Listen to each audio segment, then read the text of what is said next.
Hello and welcome to the Spiraling Higher podcast, hosted by me, Sam, mindset and manifestation coach. And me, Gina, your biz and mindset coach. We're here to support you on your spiritual journey by bringing you intimate and raw conversations about healing, manifestation, consciousness, and spirituality. We hope this podcast makes you feel less alone as you become aware of your patterns and limiting beliefs to up-level your life, manifest like a boss, and together, spiral higher.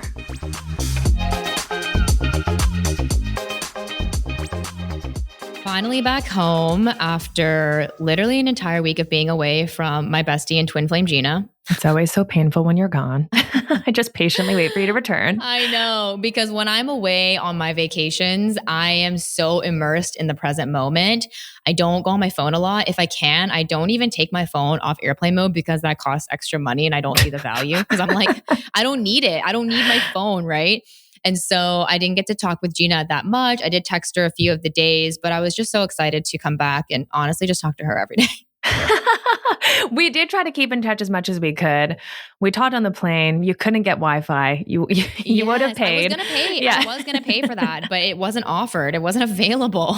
Yeah. But it's always so interesting when you go away though, because I feel like we both go through so much when we're apart as well. And I don't know. I feel like every time you come back, we both kind of get to recount the whatever.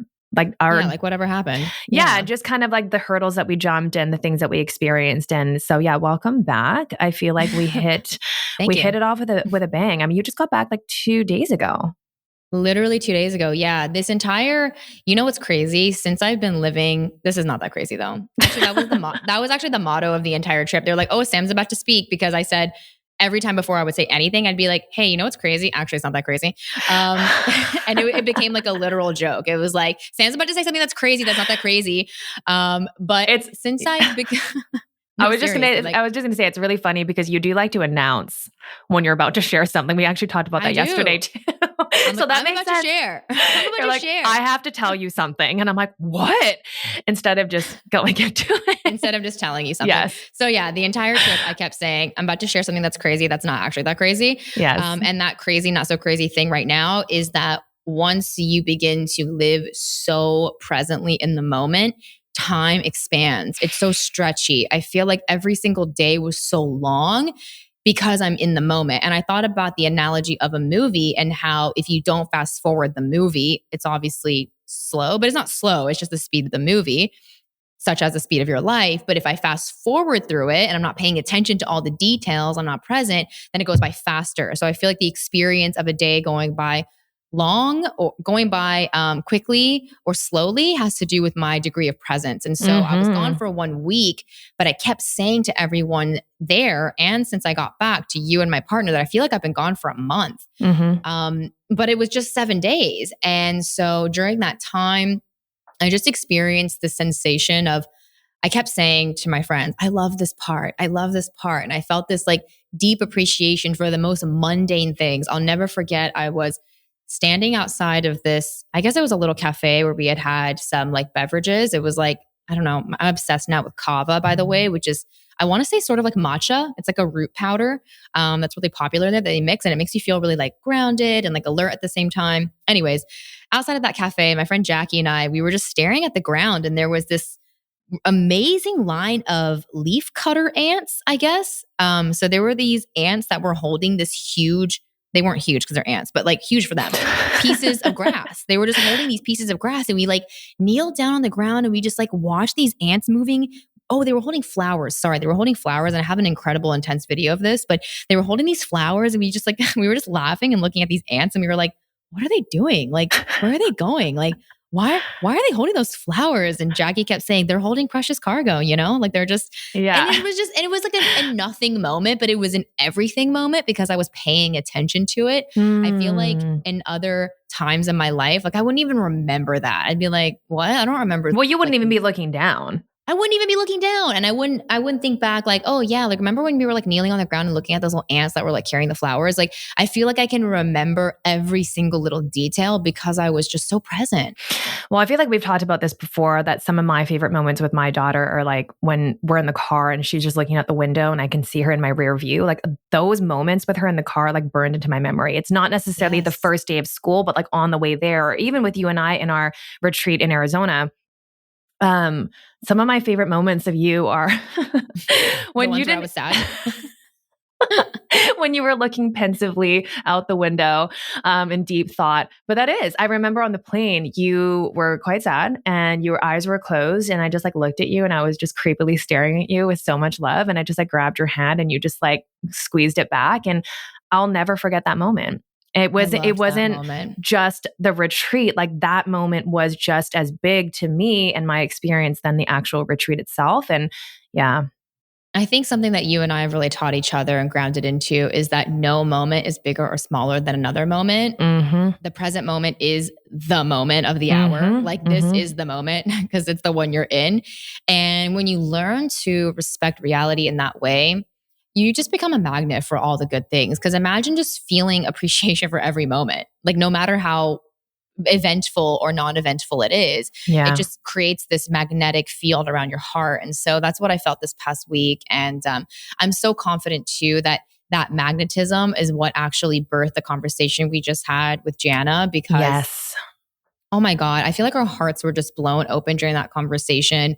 We actually just found out before we started recording that Jana had just put her dog down earlier today when we were recording. And we were like, oh my gosh, like, should we reschedule? Like, are you good? And we just want to make sure that we're creating a safe space for, the energy to flow. And she said, no, I'm actually just in really like deep gratitude. Like I looked through my photos of my dog, I had her for 15 years and I'm feeling a lot of love. And so this is a beautiful time to record. And it was, I really can't say, and I'll let Gina share her thoughts, but I can't say much more about how just incredibly deeply rooted and truthful and honest this conversation was. Jana is someone who's gone through so many things in her life, a lot of abuse, which she details in her memoir, Wise Little One, which we talk about in the episode, but we just weren't expecting to go this deep. And so I'm just really grateful. I'm so grateful too. I think it's really easy for us to, in this work, when we are doing the shadow work, we're healing, we're becoming aware of our patterns and our pain.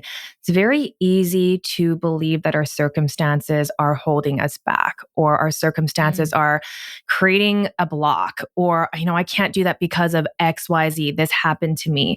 And, looking at Jana and her story, like her circumstances, if anything, catapulted her into her purpose and her vision and her mission. And I think I just really needed to hear that this week because, we talk about this a lot, being under the influence. And I think when you're under the influence of your circumstances and your past pain and you're stuck in the emotional charge of that pain, it's very hard to see clearly that this doesn't mean anything for you, your right now or your future. It doesn't mean anything. It doesn't have to mean anything unless you assign meaning to that. And so I think for her, she completely redefined her circumstances and her story. And it's just a beautiful story to be shared. So we hope that you really get to learn also how to connect with your inner child, that we do go deep on the inner child stuff in this episode. And the shadow. And the shadow. Oh my gosh. They're actually interconnected. They are. Yeah, because we talk about how the inner child and the shadow are both just these emotional parts of ourselves. And so when we make the shadow or the inner child real, we're making our emotional self and our emotional life real. And so if you've ever felt really confused, like, what do they mean when they say inner child? Like, how do I meet that? Like, how do I talk to my inner child? I think there's a lot of rhetoric around this now as we begin to heal the parts of the emotions that we really just suppressed. I think this will be really illuminating for you. And if you're someone who's going through a hard time, I think that it will inspire you to really see your story as the catalyst for the things that you will eventually transform in your world and others, because that is what Jana turned her pain into, her purpose. Yes. So listen in. After you're done listening, please come chat with us inside of our free community. Let us know what your biggest takeaways were. Is there anything else I'm missing, Sam? That's it. Prepare yourselves for a raw conversation about shadow work, inner healing, and turning your pain into purpose.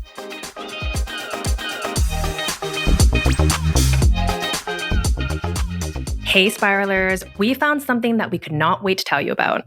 We have got for you some spiritual tea. Actually, it's not tea at all, but it is our new favorite meditation app, Superhuman. We're literally obsessed with this. I love it because, unlike other meditation apps we've used before, it has meditations you can do as you go about your day, not just when you're sitting or lying down. My favorite are the getting ready ones that are about 20 minutes long with affirmations that you can listen to as you start your morning, or the midday pep talks, which are only 2 or 3 minutes long. And they even have specific tracks for moms. Yeah, there's so many options. And I really like how these meditations are aimed at helping you tap into the emotions of what you want to attract. They're accompanied with really moving, motivational musical tracks, and they're just not boring. They don't just ask you to sit there and try to clear your mind. Instead, I feel like I'm in my own music video and I'm tuning into the frequency of my future self. Yeah, I actually feel like I'm in my own movie when I'm listening to them. I know, me too, especially when I'm doing the walking ones. There's like specific walking ones where Mimi's voice, who actually voices all of the tracks, she's like, and as you walk into your future, I literally feel like I'm commanding this energy. And that's the entire point of the meditation, is to really tune into a higher frequency.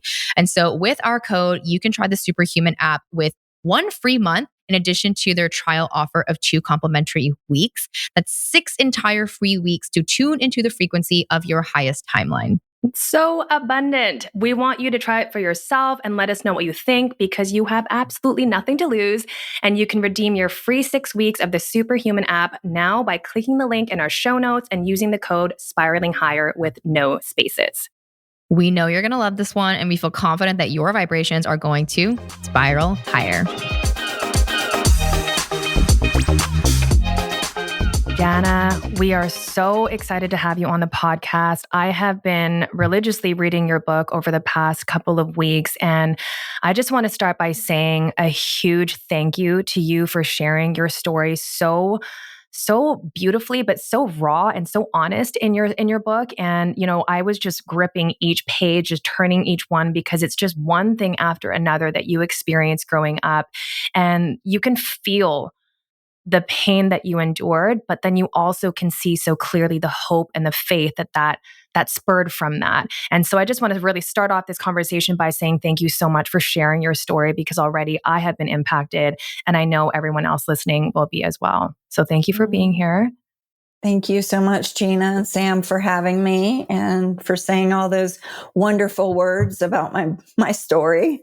Yeah, I think that's one thing that we really like to focus on our podcast, is having people share their story. I think there's so many of us who feel like our background, our narratives are so shameful. And, there's these parts of us, these shadows that we want to hide from. But I think when we get to meet people like you, it's like, no, that pain gets to turn into a purpose, and that purpose gets to serve and help so many other people.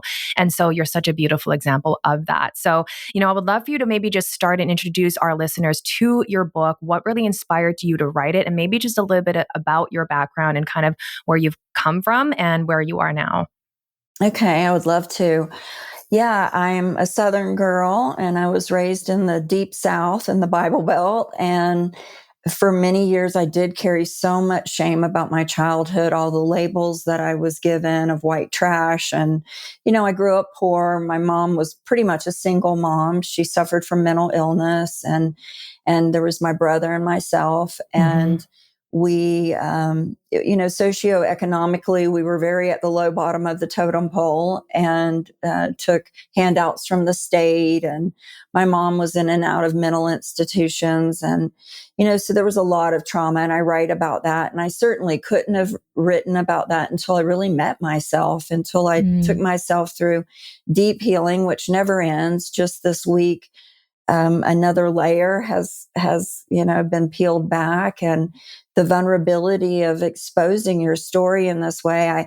There were so many memoirs that I was inspired by. One was Jeanette Wall's book, The Glass Castle, and she shares about her. It was also adapted into a film. She shared about her, really dysfunctional family and her parents. And I remember I would get so inspired when I would read these types of memoirs, but none of those memoirs, even Eat, Pray, Love, had a little bit of some, her traumas and challenges of divorce and such, but none of them really gave us a prescription. And so my intent with the book was to give, I think I have 11 chapters where I put little boxes at the end of the chapter, and I share with the reader, something to give them advice and actual practical tools that they could use to begin their own healing journey. I think one of my greatest teachers was Debbie Ford, and she told me, Jana, you don't care what people think about you. You only care what you think. And for a long time, of course, I judged my story. I couldn't share it. And the more I healed, I'm 57 now, and the more I healed, I knew the story had to come out. I knew I could not go to my grave with that music in me, right? I had to give that to the world. And the process of writing the book really broke me open too. And it continues to, now that it's been published since July 12th, it published. It's healing is like that never ending onion, right? Layer after layer after layer. Yeah. So We actually at Spiraling Higher always say it's a never ending upward spiral. And so there's no end to this journey. There's an appreciation for, like you said, each layer that unfurls to reveal what is true about us. And I love that you said your favorite teacher was Debbie Ford, because one of the most life-changing books I've ever read was The Dark Side of the Light Chasers. And it was the book that really introduced me to shadow work. And I thought, wait, those are just the perceptions I have of me? What do you mean? And so I would love for you to begin to share with us how you started to reclaim your story. So you tell us that there was a lot of shame around the way that you grew up, the things that happened. When did you begin to confront your story with love and compassion? What really led you up to that point? I think the birth of my daughter was really the catalyst. Once I became pregnant and I was a single mom, and here I am, feeling this pressure and the weight of, I don't want to repeat what all this intergenerational trauma. And at that time, I didn't really understand that. I just knew I wanted to break the cycle of what my mother and father had done. And I was very young. I was only 21 when I got pregnant, 22 when I gave birth. And I didn't know what to do. I didn't know how to do it, but I knew that there were experts out there. I knew that there were people who had the information, and I was a pretty smart girl and I could figure it out. And my first, probably life-changing book, which was Many Lives, Many Masters by Dr. Brian Weiss, who I went on to train with and become a regressionist, hypnotherapist. And that book helped me look at my childhood, Sam, and say, okay, I've been running from this. I've been hiding from this. I've had so much shame. I would lie. I'd talk about it. Even in middle school, I became, probably a habitual liar, trying to hide who I was in this small town. Of course, that was a joke because everybody knew everybody. And I lived in a fantasy world, which ended up helping me later on, because now we know, how do we manifest? We create through our imagination, right? Our future, and we call it in. And I was doing that as a young child. So it was in my early 20s, but I got really serious about it once I met Debbie, and I was in my mid 30s when that happened. And that work changed my life, because I was still, I'm going to say something kind of crass, but she used to always say it, and I think it really illustrates the point. She would say, Jana, you can only put ice cream on your ship for so long. Eventually it will melt. Right. So why don't you deal with that shit first and then enjoy your ice cream, And so I kept, and it's kind of the same metaphor of like putting pink paint on a pig, or, pink paint over, just, let's make it look pretty. I thought if I became financially successful, if I looked the part, if I had trips to Europe, if I had success, and I worked really hard for that with my ex-husband, he and I created, a really successful life together, but I was still unhappy because, as you both know, things don't make us happy, right? It's an inside job. Yeah.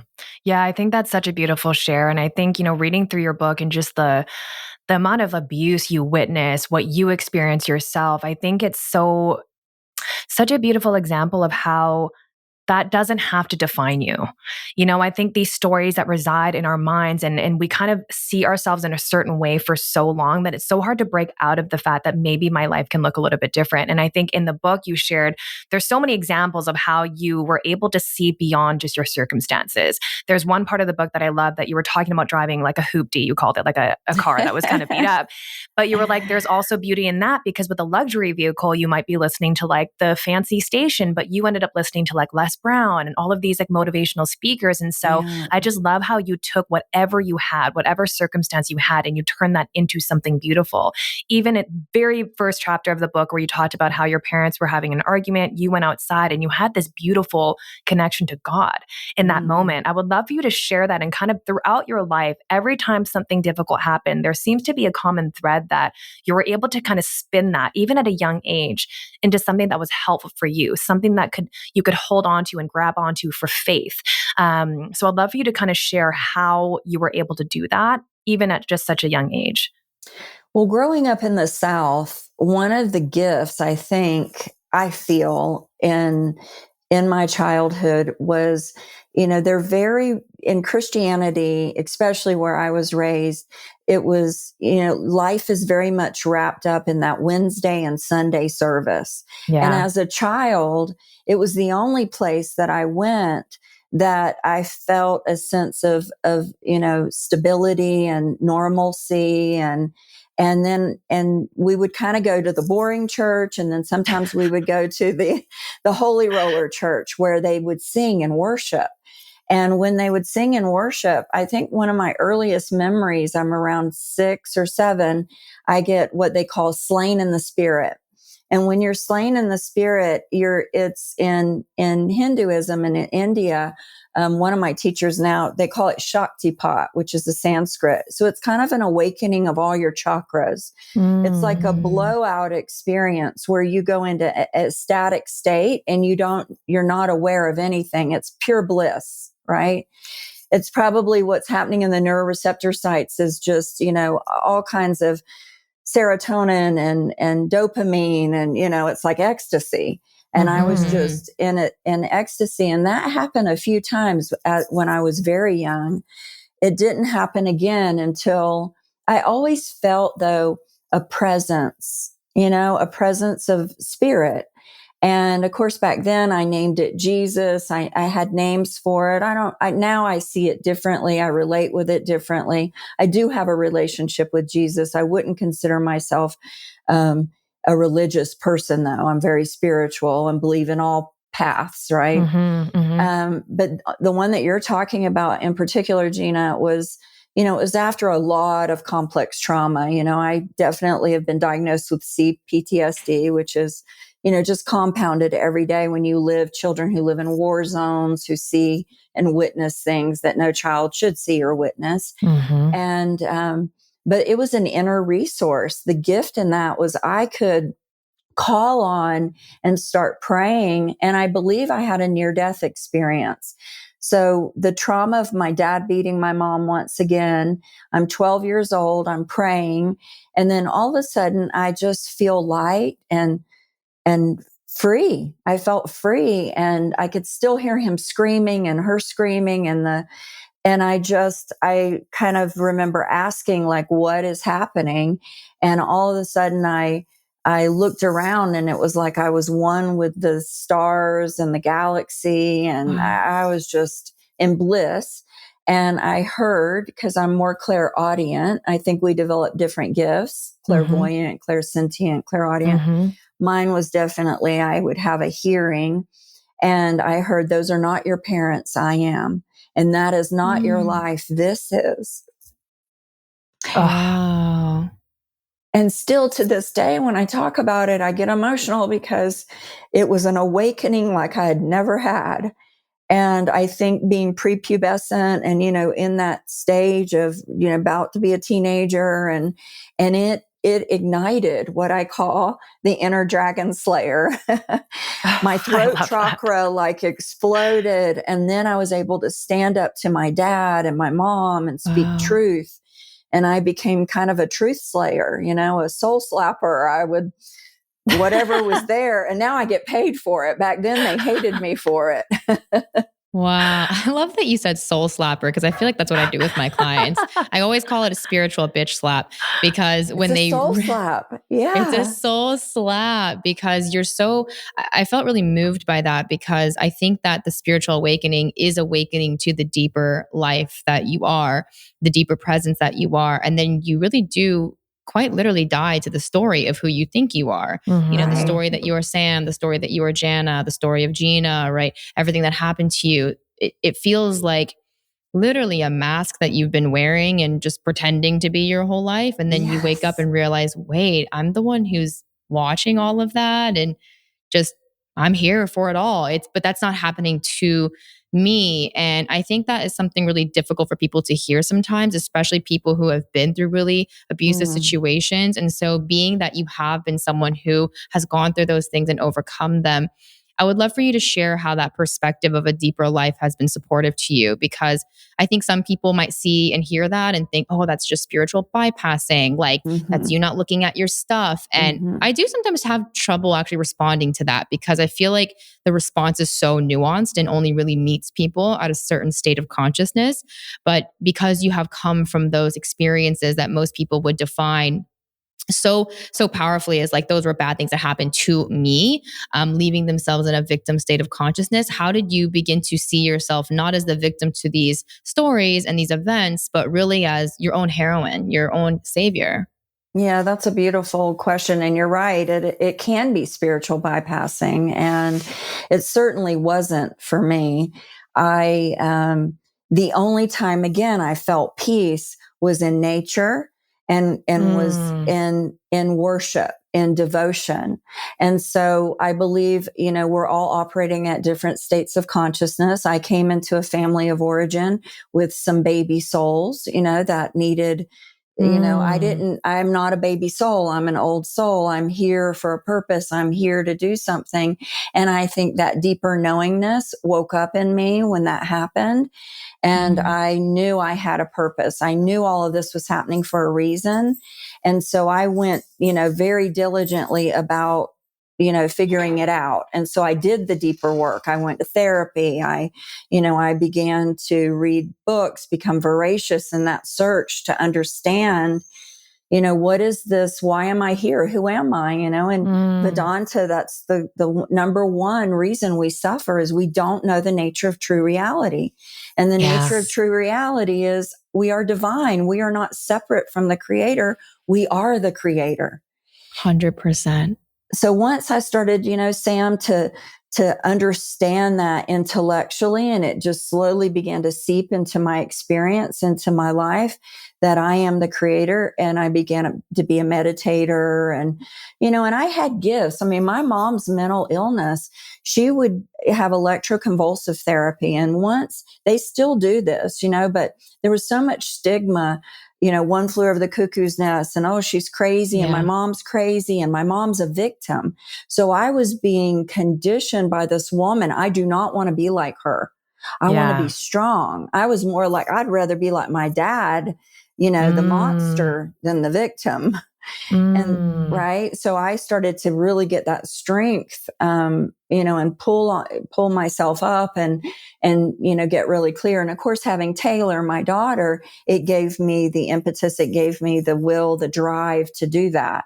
And then studying metaphysics and, but it's a process. So many times on podcasts, I've been asked since I've wrote the book, about, we know we don't arrive, right? That we're here and we're still doing this work. But I'm telling you, this week, I've been doing the Audible for the book. And I've really had a hard time. I spent 5 hours in the studio and I read 20 chapters. Wow. And I didn't honor little Jana the whole time. She was sitting there and she was saying, I don't like this. I don't like being dad. I don't like being mom. I don't like role playing these parts. It was like another trauma to her. And I left that day, the studio 10 days ago, and I collapsed in my car on the side of the road and I sobbed. And And I had to meet her again. It just never ends. And honor her and not exploit her and love her and say, okay, I'm here. I'm listening. And I'm not giving up on not reading the book for Audible, because I think it will be powerful for me to read it. I just need to be patient with her and with myself. Right. And just being patient with, your needs. And I'm actually getting emotional hearing you talk as well, because, on this podcast, we've both shared quite a bit about our history. And although I didn't experience, of course, the level of abuse that you had, like, we all have our stories, we all have our pain.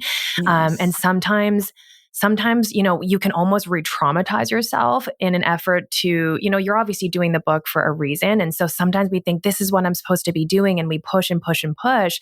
But sometimes that pushing just starts to take the face of our parents or face of the trauma. And now we feel a victim again. And so I actually went through a spiral like this myself just actually yesterday. And I was really feeling deeply into just my past pain and kind of collapsing into it. But then it's just another opportunity to show up for yourself and to show that inner child of you that, like, I'm here. I got you. And I noticed that I was pushing you too hard. And having that dialogue, for me at least, has been so important, because my inner child's not used to hearing that. She's not used to being met with this kind of love. And, you talk a lot about conditioning throughout your whole book as well. And one of the things that really stood out to me that I wrote down here was something about your dad and how he wanted to get a hug from you and a kiss from you. And from that, you were kind of conditioned to do something against what you desired and to put his feelings above yours. And I think that is such a relatable topic, just the way that we're conditioned to not even think about our needs. And especially in your situation where you were almost parenting your mom in a lot of ways as well. And so what can you say to our listeners who are maybe dealing with this people-pleasing tendency, or this feeling of, not being able to speak your truth, or, feeling like you've got to put other people above you because that's like the right thing to do? What is your advice for someone who might be struggling with that?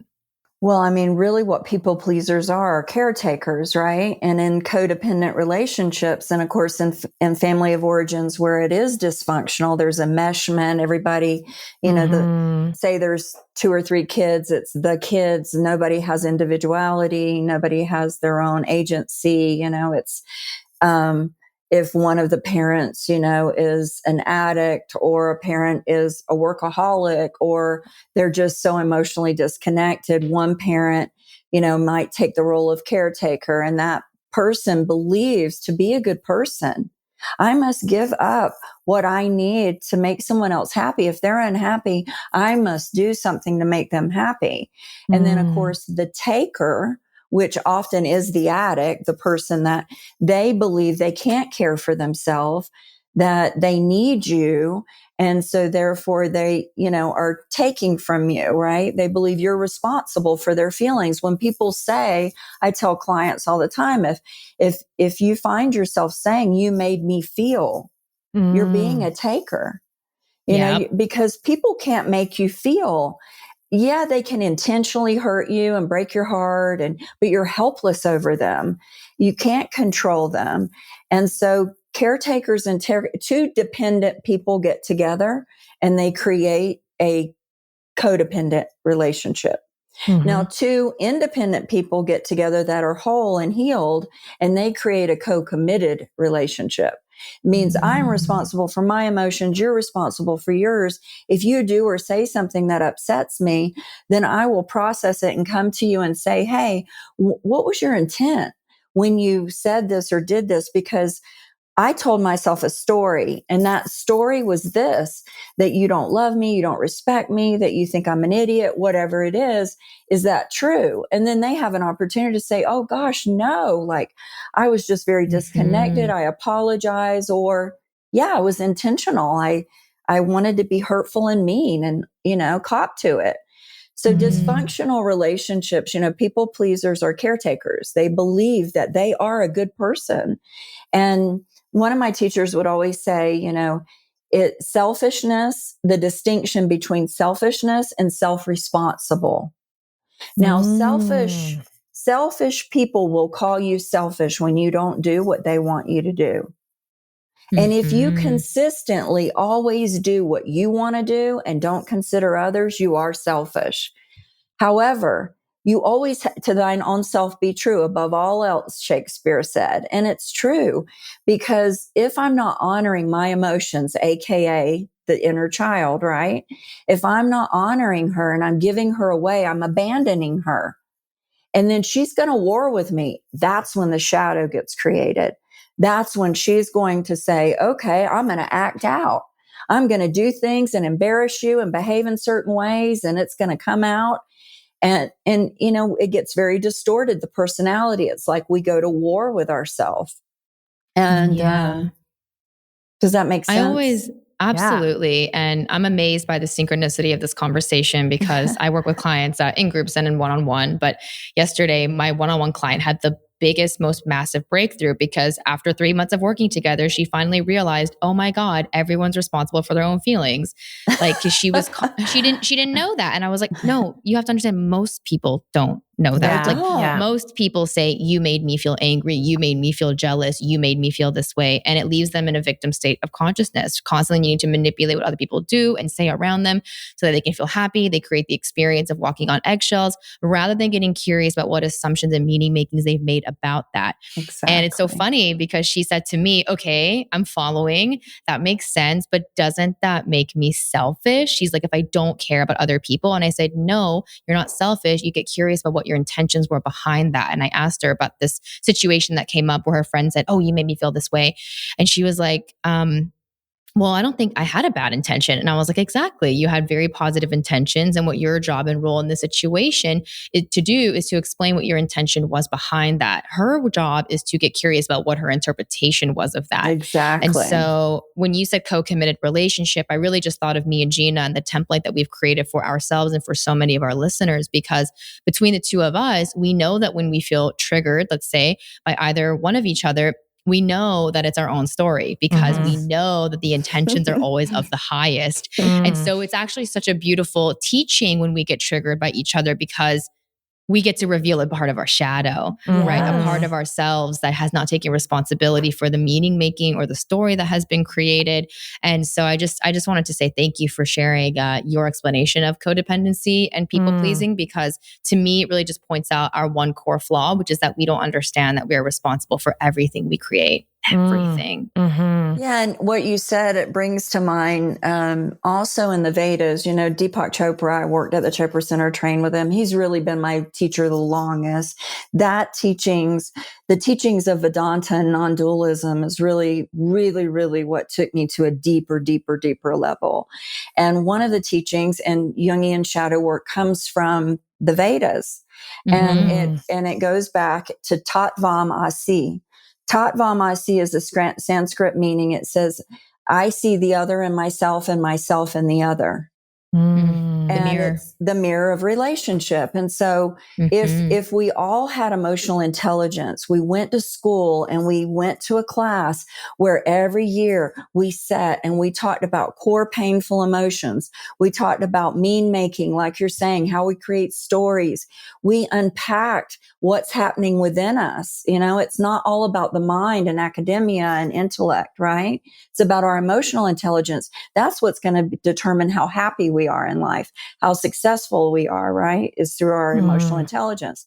Then we'd see a much different world, right? And so the mirror of relationship, really, it's the spiritual path. Both you and, Gina and Sam, both of you are in a spiritual relationship. I always encourage, clients who are alone and they aren't in relationship, please have community, be in relationship. It takes courage to be in relationship, because they're going to be mirroring you to yourself, because the true reality is there is no separation. They are you. You are me. I am you. Yes. You love something in me. Hey, I'm shining the mirror back at you, right? Yes, that's so true. I actually have a question about this that I know some of our listeners are probably wondering right now, because I think when you go on this journey and you start to realize, yes, everyone's responsible for their own emotions, their own experience. How do you handle it when you're in a relationship with someone who doesn't know that yet? because what can happen is you might say, hey, like I'm taking responsibility for this. Like, you take responsibility for that. And then they're like, well, it's not my fault. Or, you're putting all the blame on me. And that's what's so easy about Sam and I is that we speak the same language. We have like the same dictionary. So instantly when I say, hey, like what story are you in? She's not like, what? I'm not making up a story. She's like, let me inquire about that. So, we're very privileged and lucky to have this very conscious relationship, but so many of our clients, our members are struggling because they know this, but it's so hard to embody and actually act with this when the other person doesn't have the same dictionary. So we'd love for you to share about that. So this comes from Kabbalah, which, Kabbalah is Jewish mysticism. And this comes from a teaching. It really talks about, like, I'll give you the analogy of two planets. If two planets, for them to orbit and to kind of harmoniously not collide, they need to be at a similar, and to be able to communicate, altitude. Now, Gina and Sam, you're at, spiritually speaking, most likely your souls are at similar altitude. Right? Yes. So you're not bringing one another up, or one's not at a higher altitude. Doesn't mean you're better or more superior. It just means the souls maybe, taken more lessons, have, everything's happening for us. It's extracted its lessons and it's growing faster, right? Because we're all here at different phases, right? States of consciousness, our soul. So altitude, you're similar. Direction, you've got to be headed in a similar direction. Say you're in a relationship with somebody and they just like to, my husband and I just celebrated our anniversary in Vegas, and we enjoy Vegas very differently than most people might enjoy Vegas, right? We don't gamble and, we don't go to clubs and stuff, but we enjoy spas and dining and dressing nice and staying at beautiful resort. And, so direction. I couldn't be with somebody who just wanted to go party and do drugs, or, I would never be in a relationship with somebody like that. Right. Or had no interest in changing the world. Right. Like, why do you want to do that? I don't get it. Like, let's watch football, like that doesn't work for me. Right. So direction, and then speed. Now, my ex-husband and I had a lot in common, and we had a really great relationship and still do to this day. But my speed was so fast. I was so far ahead of him that I was, he kept pulling me back and pulling me back. And I had to finally say, enough, I can't do this anymore because you're dragging me back. So altitude, direction, and speed, whether it's with girlfriends, with lovers, with partners, it must be similar. And you start to see signs, Gina, like I had a girlfriend recently I befriended, and I'm very slow to get to know someone, right? Like, hire slow, fire fast. Yeah. Right. Get to know them, talk, go out, do things, see them in different environments. And she began to do a lot of codependent stuff, like, and she would text me and say, if I had to cancel something, she would say, when you're sincere, let me know. So I would say, well, we need to talk about that, because I need to understand your intent in making that comment. That would be like exactly what you said. She'd be like, what do you mean? Like, I'm just saying, and I'm like, I was sincere, you're implying I wasn't, and that doesn't work for me. And it feels like you're hooking into me, wanting me to be responsible for your feelings, and I'm not. And so the relationship didn't go on. It ended, so I just know who I am. I'm very clear about it. And I let people know from the get-go, like, this is who I am. Well, Gina can relate to this for sure. Yes. We've talked about this many times. Me first. Oh my gosh, yes. Quickly interrupting this episode to talk about an exciting opportunity to work with both of us, our new 6-month coaching mastermind, The Unlayered Self. Gina, tell them what's happening. Together, we'll be working through the layers of self-worth, self-doubt, fear and anxiety, money trauma, nervous system dysregulation, social conditioning, generational trauma. The Unlayered Self Mastermind is truly unlike anything you'll ever experience. We literally created a container that features every single tool and practice that has ever helped us uncover our own unlayered self. Everything we learned to shed self-doubt, fear, guilt, and shame. And we had to spend collectively over $500,000 in personal and spiritual development to now teach you what we embody. The Unlayered Self is a high-level mastermind that offers one-on-one coaching with both of us, group coaching, 2 in-person retreats, and an intentional community. You can get all the deets by clicking the link at the top of our show notes. We begin the journey on September 12th. Let's get back to the episode. Yeah, it's actually kind of funny. We've been talking recently about how there's a culture right now of, you can't cancel plans, or that it's so wild to me. Like, I think once I became a mom, it's like my priority is, taking care of my family, taking care of me. I choose me. I used to be the type of person that had migraines often, and I would just still go because I felt bad canceling, and this person might be mad if I cancel. And I think it's so wild because we should be in support of our friends and our close loved ones in taking care of themselves, even if that means that maybe we don't get to do the thing that we plan for. But I just find that so interesting. And I just love how you just so unapologetically are like, I'm choosing me. And someone who really is on, like you said, at that planetary level, like that going in the same direction, altitude, all of that. When they're there with you, they'll see the intent behind what you're saying, which is I'm taking care of me. Whereas somebody who's not at that altitude is like, she's selfish. She doesn't care about me. Exactly. And I think it's important to draw that out so that you can see clearly where they are and you don't have to make excuses or try to justify. So that was very well said. Thank you so much. And I think it's also, we haven't learned, many adults, how to manage disappointment.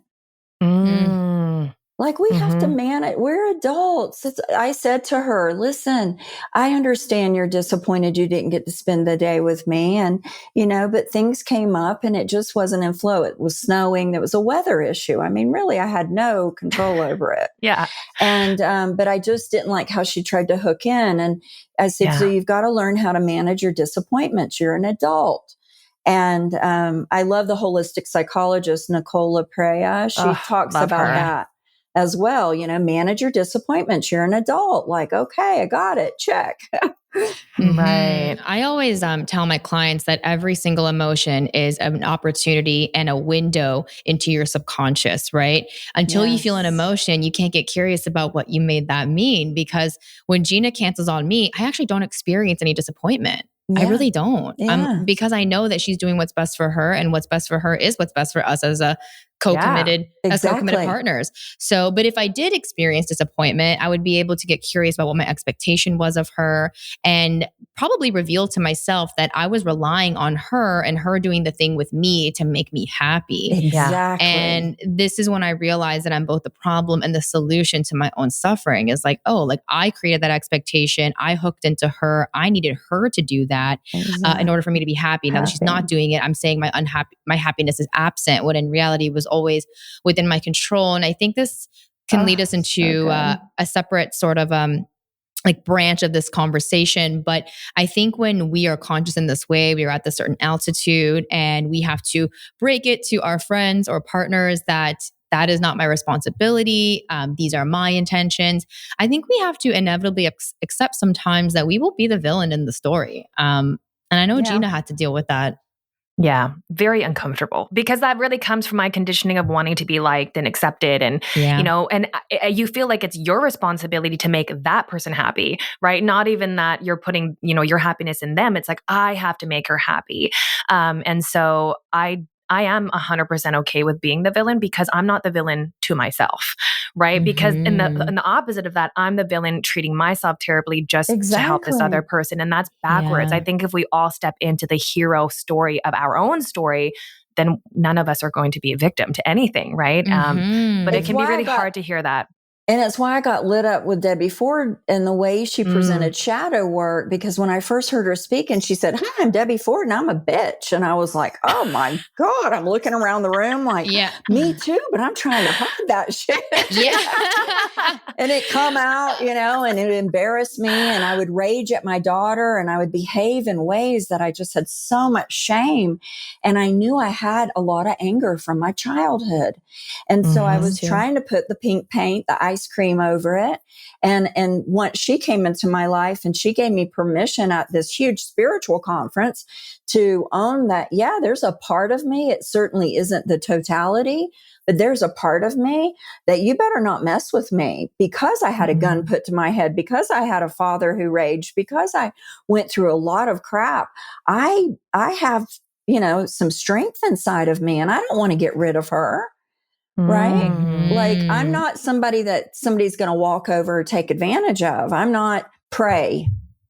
I love where you're going with this, because I always tell my clients, if you don't own the shadow, it owns you. Exactly. So yes. And so I would love for you to actually talk about that process of reclaiming the shadowy parts, because I know that you've had to look into your past and see the parts of you that really just developed as coping mechanisms to the abuse that you faced. And so how can we reclaim those parts in a way that allows them to empower us? Because I think, Gina and I have talked a lot about how we have these really fearful perfectionist tendencies. And for a long time, we kept trying to get rid of them. Like, why am I being such a perfectionist? Like, why do I keep trying to control this process? But when we really looked at the motivations and concerns of that part of us, that part of us, we could actually see what its intent was and learn to reintegrate it into ourselves so that it was actually helpful.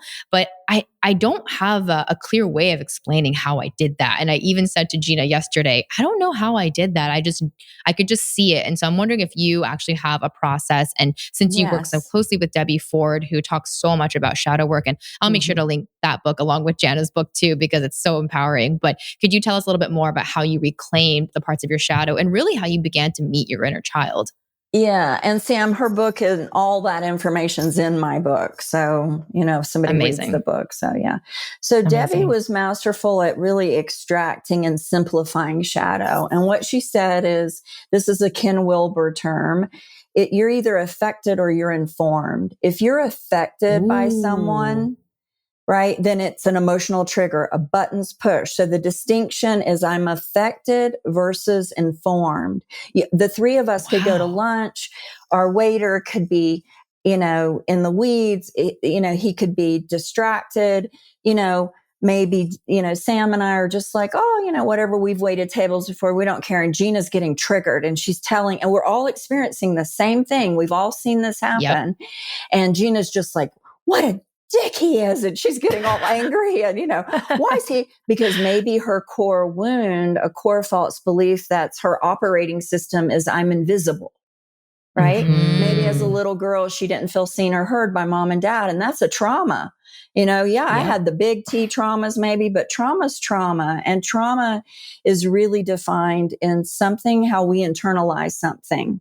Right. And so it was the internal meaning. And so, let's say Gina, and using, you as an example, Gina, that you were, you're getting really triggered by him. And so you would want to first identify it. And so step one is you would ask yourself, what kind of person would do that? So you want to get the quality. Oh, he's distracted. He's disconnected. He's uncaring. He's, you get the quality. What is it that's really pushing your button? Okay. Or it could be, when we care what people think about us, we get triggered often because we immediately create a story. We think, what are they thinking of me? What do they think, I'm an idiot, or they think I'm, so it's either what kind of person would do that, or what do I think they think of me? Then you get the quality. Now, step two, you own it. I am that. I am that. Have I been that way ever in the past? Distracted, disconnected. I worked with 4 shadows myself this week. It was disconnected, vain, materialistic, and I keep having the fourth one. I keep asking my husband. It's the one probably I need to most integrate because I keep forgetting what it is. But we'll go with those 3. So disconnected, vain, and materialistic. I was set on having this dress for my anniversary night, and I couldn't find it, and I was getting mad, and and then I'm like focused on how I'm looking, and all my lashes need to be done, and I'm so vain, and I was kind of spiraling. I told you I had a pretty tough week this week, knowing I was going to put my beloved dog down, and just, it's a lot, right? Putting this book out in the world. So you go to the mirror, and so you own it. I've been this way in the past, presently, possible future. Like, we're not murderers, but hey, if we were put in a situation, somebody was going to kill our child or something, and we might do something to protect our loved ones and kill somebody. But that doesn't mean we're a murderer. It just means it's dormant. It's lying there somewhere. These qualities, every quality that exists on this planet has the potential to exist within each of us, right? Yes. So then, but also, this is the most important piece in step 2, owning it. You need to look at yourself. Like, I would work with clients and they'll say, you know, I'm in this relationship and he's abusive to me, verbally talks down to me, blah, blah, blah. And then I'm like, okay, are you really ready? The soul slap, right? To accept what I'm hearing you say. You are abusive. You don't value yourself. And they're like, oh, I would never abuse anyone like that. I said, oh, no, I'm not saying that. You're doing it to the most important person in the world, to you. So you turn it back on yourself, you know, am I disconnected with myself? Yes. Am I, you know, like all the things, right? Of course I can see my vanity. Of course I can see my materialism, but I'm also, we can't have one without the other. And this is where people get really confused. How do we know it's daylight right now? I'll ask this simple question and people say, well, the sun's out. And I'm like, no, that's actually not how we know. It's because it's not dark. Exactly. Because we've experienced the opposite. Now, if it never was dark, we probably would never talk about daylight and sunlight. And it would just, we would live and move and have our being in this daylight, right? Like a fish in water. I'm sure it doesn't say, oh, the water feels good until it's out of the water, right? Yeah. Or the bird in the air until it's caged. So these are mysteries, right? And we live in this world of duality. Ultimate truth is non-duality, is oneness, but we're experiencing duality. And so the shadow, whether it's our light too, you know, most people think shadow of dark, but, you know, I cast my shadow on Debbie for many years. I talk about in the book and put her on a pedestal. And, you know, like, oh, she's this New York Times bestselling author. Oh, she's so wise. Oh, and I had to pull back and take my power back. And it was tough. I had to face the teacher and leave. And, you know, it was challenging. It was another part of me growing into my own agency and own sovereignty as a teacher. And then the third step, of course, once you've identified it, you've owned it, now you embrace it. And embracing it is embracing that little girl. That's little Jana. Jana, I have my little baby picture you too. Do. I have mine right there. Oh Sam my got that for me. So for those of you listening, we just revealed our little young child, inner child photos of ourselves on our phone backgrounds. That's so sweet. I tell everybody to do that because that's going to get you to have this relationship as if they're sitting right here with you. You know, I asked her today, hey, baby girl, what do you want to wear today? And she said white.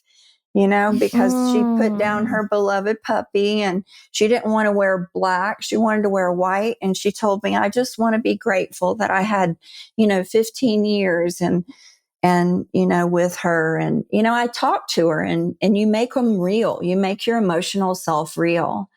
And then going back to the shadow work, so the last step, once you embrace it, I look at little Jana and I realize there was a time she has reasons to act out the way she does sometimes, to be materialistic. Yes. You know, you read the book, you know, I was poor. I didn't have pretty clothes. I had crooked teeth.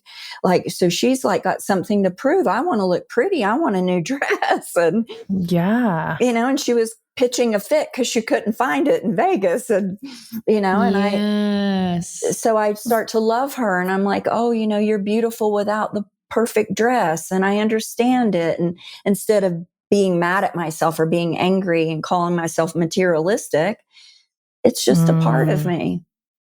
Right. I love that you said making the emotional self real, because I think that really is the crux of inner child work. People who are confused about like, what is the inner child? Like, who is that? Like, how do I make contact with that? It's like, it's just your emotional self. Yeah. And a lot of people, what I've realized and why our coaching and our work is so important is because people don't have a relationship with their own self. And I think that is a difference between someone who suffers and someone who thrives. The people I see who are thriving, they have a deep relationship with themselves. They know what their motivations are. They know what their pains are. And I find that the people pleasers are the ones who haven't really created that relationship yet. So they keep trying to take care of the emotions of other people. Mm-hmm. And Mm-hmm. so I think it's easier too to be compassionate to the emotional selves of other people because you can see them, right? You can see the expression on their face when they're disappointed or when they're angry. It's easier to respond to that and, either fight with it or offer compassion to it. But we don't do that with us. I think there was one day, this is the weirdest thing I've ever done, but I actually had a camera that I filmed myself when I was really sad one day because I was like, what do I look like when I'm sad? Because I just beat myself up so much for being sad. In my household, that was not really an emotion that was modeled or accepted. And so Gina knows this, but I just would not let myself cry. Like I've only really started doing that the last 2 years, and it's becoming more frequent, not because I'm experiencing more negative things, but because whenever I feel it, I just let it happen, and I'm there for myself and I parent myself through it. But I actually filmed myself for, I want to say like 30 or so minutes. And then I actually forgot that the camera was there. And then it was like days later when I rewatched this and my heart just broke. I could just see that I was a person.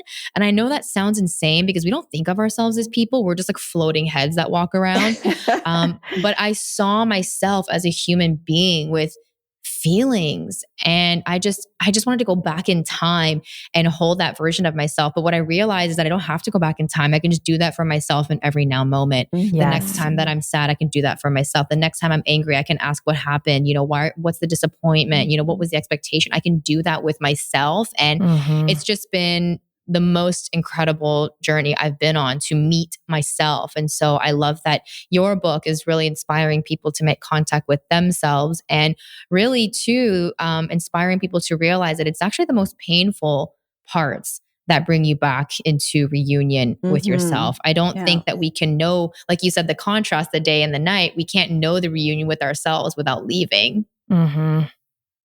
That's so beautiful.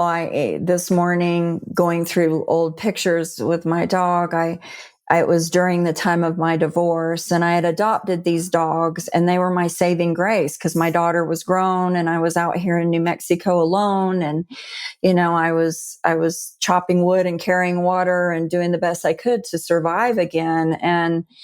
And little Jana, that was when I really dove into inner child work. I had done it in the 90s, but I really recommitted and found a teacher and began that journey. And the reparenting process, that I was taught, I've really simplified it to 3 steps, which is emotion arises. And I say, okay, I have an intent to understand, what do you want to talk to me about? So I treat the emotion like a third person, like the child. Come talk to me, tell me what's going on. And I'm feeling anxious. Okay. And then I call in spirit to help me, support me, because sometimes emotions are so intense, we don't know how to handle them. And we're not alone. And we got to remind ourselves that we've got support. So that, psychospirituality is really the heart of all my teachings, the connection to spirit and psychology. And so I call in spirit, okay, and I imagine little Jana sitting in my lap. And in that moment, I am a healthy adult. I'm being, right? I'm not identified adult child. I'm not 57 acting 5, right? Yes. I'm actually consciously, intentionally taking full responsibility for my emotions. So I sit her in my lap and I look at the picture often and I close my eyes and I see her.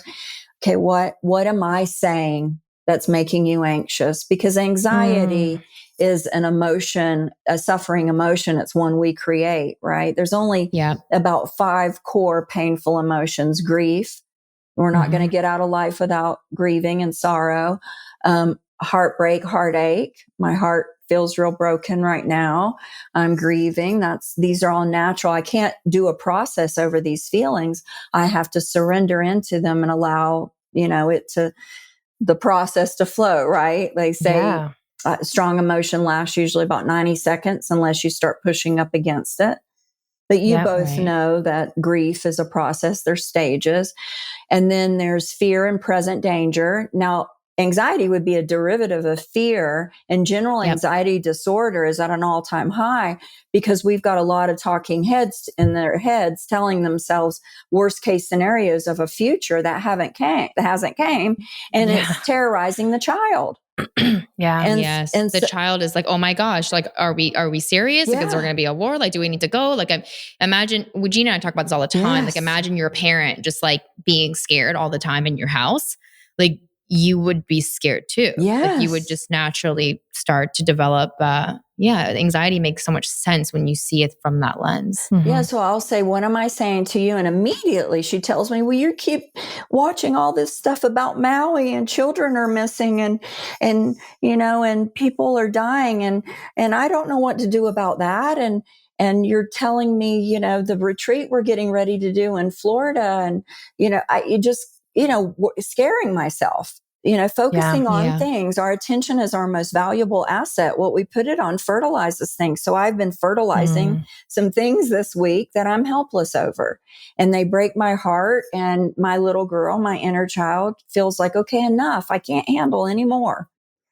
And so I listen, I lean in, and I connect to spirit, and I say, what is the false belief? And the false belief might be I have some sort of responsibility, or I shouldn't be happy because people are suffering, or, some belief I developed over the years. And then what is the truth? Of course, spirit will always tell you the truth, lean on me. I got the whole world. I mean, I'm, build your faith, be still and know I am God. Everything's okay.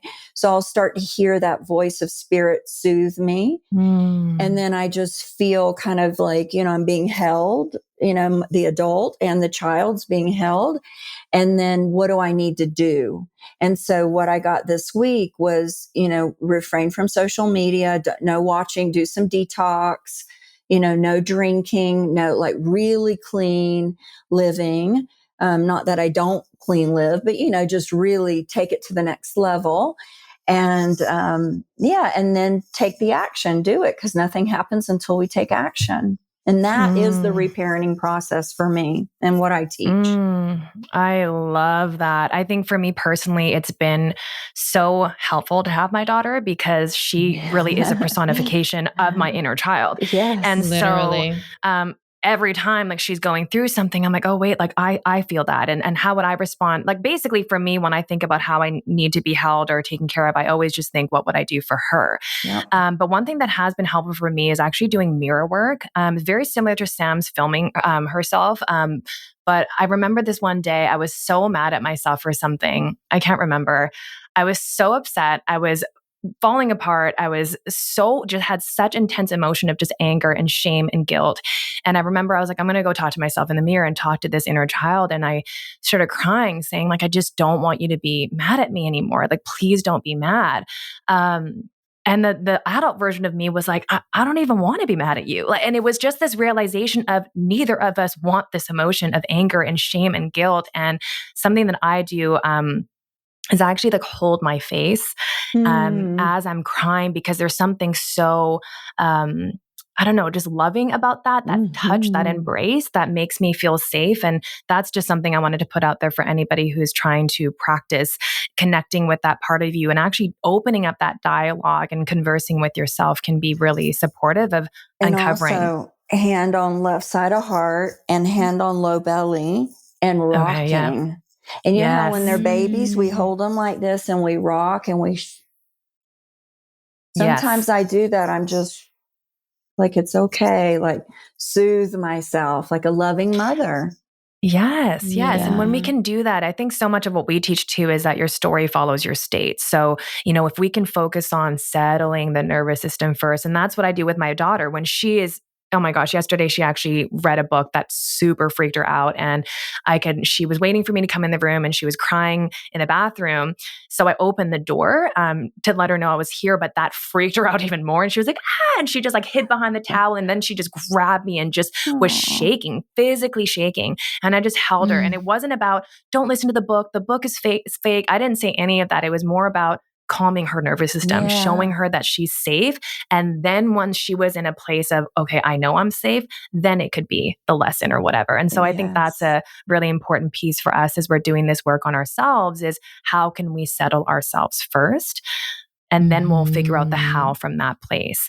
Now, on that note, we're nearing the end of this episode here. We always want to ask our guests a final question. And the question is revolving around the title of our podcast, which is called Spiraling Higher. Something that we want everyone to know is that no matter where you are in your journey, if you are a spiritual teacher, hypnotherapist, an author, we all still spiral through a lot of these common themes in our life. And you already named, 3 or 4 shadows that you were dealing with just this week, but we would love for you to share what are some common themes that you tend to spiral through on a repeated basis throughout your life. We would just love for you to share that so people can feel just seen and it's really astounding how, our operating system from that first primary 7 years develops us. And of course, mine was, I am not enough. And this is so common with people I work with, not good enough, not enough. There's never enough. That's where the materialism comes in, this voracious appetite for things in this material world, that even though we know don't bring us happiness, but we keep pursuing them. And this past week, I met myself again at a deeper level. And it was like I said to my husband, it's just amazing. It breaks his heart to see me suffer. And he'll often say he never gives me feedback. I think he loves me so much. He sees just my goodness, my heart. And I ask for feedback a lot because I feel like we need it. And one time he gave me feedback, the only time, was, you're not content. And I said, well, I don't want to be content. I always want to be going to my next level, spiraling higher. And I think I'm now approaching my second Saturn return in astrology. Which is all about, I just had a reading really about me handing the torch to my students and people I've trained so that I can enjoy my grandchildren. My daughter just told me she's pregnant with our second grandchild. Oh my gosh, that's so beautiful. And they're in Florida and I'm in New Mexico and I want to be closer. And I'm telling little Jana, you're not in survival anymore. It's time to relax. And you've done beautiful things in the world and you put your story out there. And now it's time to enjoy. You deserve this. You don't have to prove yourself anymore because there's still a big part of me still trying to prove myself. I'm so glad you said that, because when we talk about manifestation, it naturally creates the illusion of time, right? Like over there, I will have manifested that, instead of really. And it's always like this chasing behind the goalpost sensation. Something I said to my students recently at a retreat was, no, you become the goalpost. Like you are the moving goalpost. There's no goalpost ahead. That's just an illusion. And I can see how creating the relationship with the inner child and letting her know, like, it's actually okay and safe to relax, because Gina and I have had that hustling energy that we've had to detox from. And it's been very intentional this past year, detoxing from that. And it felt like shit, honestly, at first, terrible. Because the inner child was like, what are we going to do if we don't do all of this all at once, fast? And we were like, you're not going to die. Like, I got you. Like, and it was terrifying. And so I love that you said that as a theme at this stage, even in your life, because I think people beat themselves up for constantly feeling that way. But it's one of the human contracts, I think, that we sign off on when we come down here to learn how to alchemize. Absolutely. Well, thank you so much, Jana. I hope everybody reads your story and gets to know your work. Just thank you so much for sharing so vulnerably here. I think I got emotional quite a few times here, but it's just because it just resonates so deeply. And I know our listeners are going to love hearing this. So we'll have all of your links and everything in the show notes. But thank you again for being here. Oh, thank you both for having me. It's just been an honor and a privilege. And I'm excited to follow your work and get to know you guys better too. Thank you Thank you so so much. much, Jana. And to our listeners, if you're looking to connect more deeply with your inner child and heal your shadows and really turn your pain into purpose, we want you to read Wise Little One. And so, like Gina said, we'll have that in the show notes. And if you love this episode, join us inside of the free Spiraling Higher community. We can chat more about Jana's story in there. See you on the flip side. Thank you so much for listening to this honest conversation. We hope it brought you peace, clarity, and a little bit further along your spiritual journey. If you loved this episode, it would mean the world to us if you left us a 5-star rating and a review so we can bring you more conscious conversations, spiritual topics, and guests. And we lovingly invite you to join our free Spiraling Higher community by clicking the link in the show notes to continue this healing dialogue and share with us how this episode impacted you.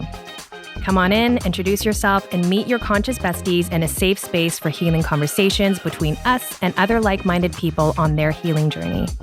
Here's to Spiraling Higher.